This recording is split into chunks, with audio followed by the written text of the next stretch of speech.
महीनों से सुलग रहे गाजा में बारूदी विध्वंस की गूंज थम चुकी है। बंधक संकट पर इजरायल और हमास के बीच एक डील हो चुकी है, जिसमें 2 चरणों में बंधक संकट खत्म होगा। इस डील में कई किरदार हैं, लेकिन 5 मुख्य हैं। वो कौन है और क्या है ये डील, और ये डील कितनी लंबी चलेगी? क्या वाकई अब गाजा और इजरायल के बीच अदावत खत्म हो जाएगी? सभी सवालों का जवाब इस एक्सक्लूसिव रिपोर्ट में।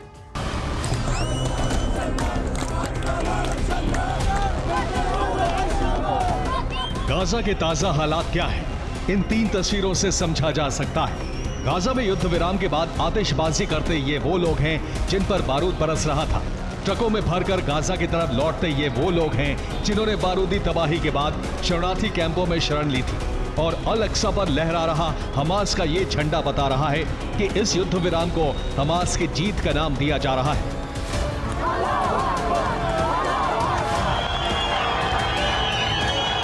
लंबे समय के बाद गाजा की ये तस्वीर एक ऐसे क्षेत्र में शांति स्थापना की सूचक है जो दशकों से सुलग रहा था। और ये आग इजरायली नागरिकों पर हमले के बाद युद्ध के रूप में भड़क गई थी। लेकिन हालात बदल गए हैं। इन हालातों को बदलने वाले 5 बड़े किरदार हैं।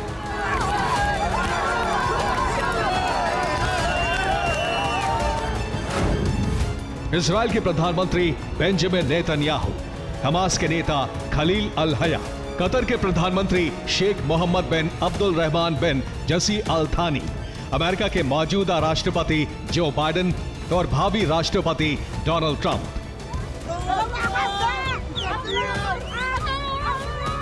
इनमें नेतन्याहू और अल हया की भूमिका सिर्फ युद्ध विराम के लिए इच्छा शक्ति दिखाने और बंधकों की अदला बदली तक सीमित है। वहीं अल थानी की भूमिका मध्यस्थ की है। लेकिन अमेरिका में इस युद्ध विराम को लेकर श्रेय पाने की होड़ लगी है। लेकिन इस मसले पर ट्रंप के विचार अलग हैं। हालांकि मुद्दा श्रेय का नहीं है, बल्कि उन शर्तों का है जिनके दम पर युद्ध विराम संभव हुआ है।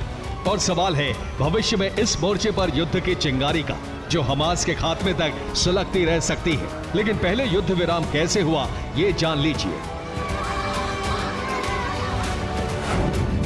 दरअसल युद्ध के बीच इजरायली नागरिकों ने नेतन्याहू के खिलाफ मोर्चा खोल दिया था।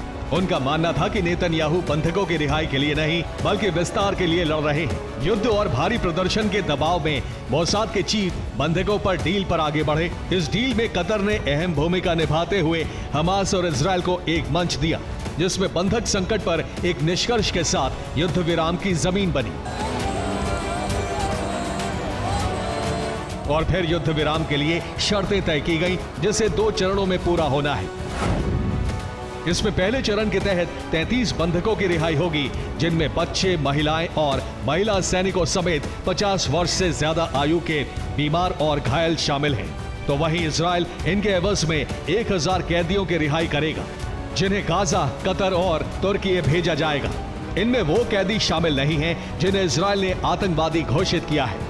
इसके अलावा इजरायल मानवीय सहायता भी देगा और मध्य गाजा से इजरायली सेना की वापसी होगी।